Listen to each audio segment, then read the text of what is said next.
Yep, come on out. So good morning, everybody. Thanks for coming out today. Just by way of introduction, I'm here with the FAA Administrator Brian Bedford.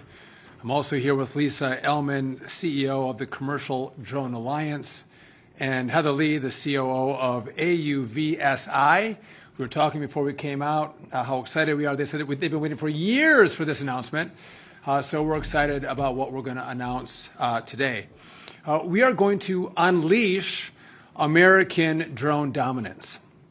So President Trump not long ago introduced an executive order to make sure that the cabinet put this issue on the forefront, to make sure that we lean in to our airspace when it relates to drone technology. And the problem we have is that on the consumer drone market, China controls 90% of this market.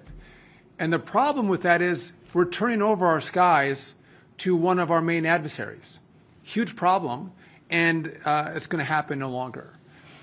Now, the issue hasn't been that America just can't innovate, America can't create, America can't build amazing drone technology. It's that we've had a bureaucracy in place that makes it incredibly difficult for innovators to actually innovate, which is why we're here today.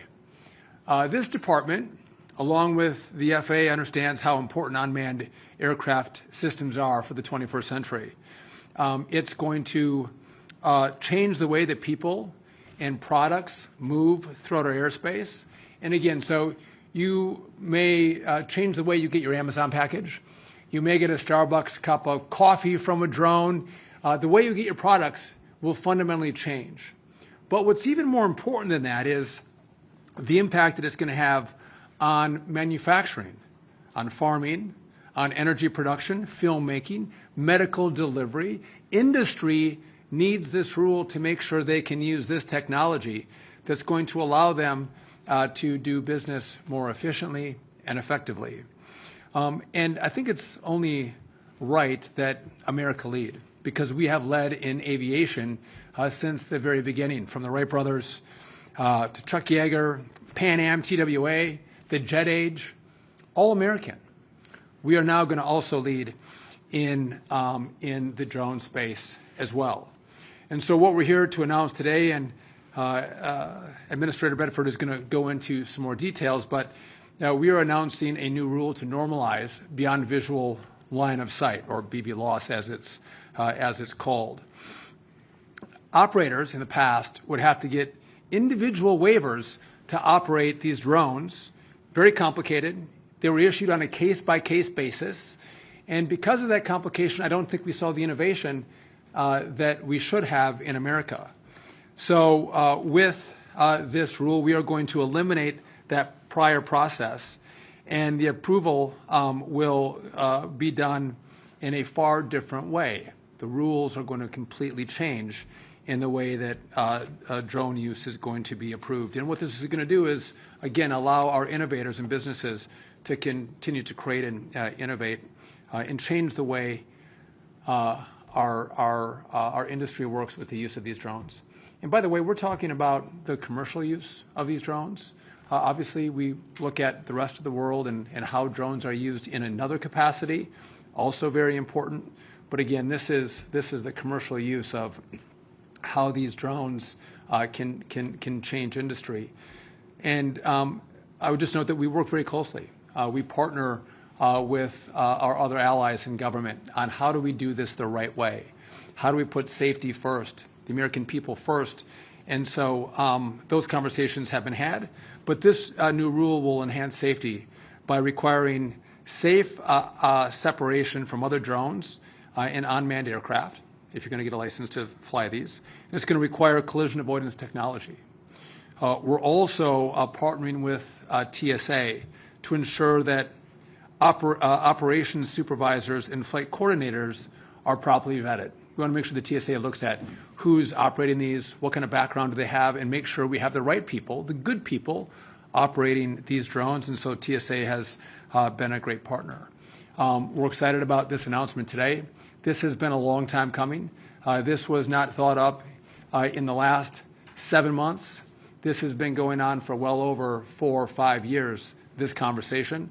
Under this president, we're not afraid to move and move fast, but also move safely. And I just want to end, before I turn it over to Administrator Bedford, I'm grateful for the president's leadership. He has been remarkable in seeing spaces that government has got in the way of innovation in business, in clearing the deck to make sure that we get government out of the way. We still maintain our safety mission, but we allow the creativity of the American spirit to be unleashed. And that's what we're going to do today with the partnership of President Trump with this new rule. With that, I'm going to turn it over to Administrator Bedford. Thank you, Secretary Duffy, and also my thanks to President Trump for his leadership in this. As the Secretary said, this rulemaking has been in process for well over 5 years now. A lot of thought, a lot of critical thinking has gone into the rulemaking process, but the rulemaking's not finished. We have another 60-day sprint for industry-wide comments, which we'll then take into consideration. Also, as the Secretary mentioned, this has been an intergovernment process. We've had our friends both in TSA and Homeland Security participate with us in making sure that we're thinking about all the potential threats as well as the opportunities that go with the deployment of drones. As the Secretary said, this is happening today. We have drones in operation in our skies. It's not as regulated, perhaps, as it should be. It's done on an exception basis, which makes it very, very difficult to manage, and it makes for an uneven playing field as well, which is, frankly, is a headwind for innovation. So finalizing these rules, when the President 2 months ago issued an executive order to bring this to the front of our thinking at FAA, the team at FAA reacted, I think, very professionally, and putting in a lot of late effort to bring this to the rule that we have today. So, again, my thanks to the team at FAA for all of their hard work. Of course, we want to make sure that drones are integrated into the NAS safely. You have a fact sheet that you can take with you that really outlines a lot of the technology that will be involved and the rulemaking that will continue to provide safe separation of manned and unmanned vehicles within the national airspace. So we feel very confident that we've got the rulemaking is anticipating the use of technology like ADS-B that will allow drones to see and avoid manned aircraft in the NAS, and also how we're regulating the operators that we will allow into the NAS through the use of drones. So again, this levels the playing field, brings tremendous innovation capabilities to our U.S. providers, less reliance on potentially the use of foreign products in our national airspace. Again, thrilled to be here today to share and answer questions with you on the BB loss. And also, again, thank you to the President and to Secretary Duffy for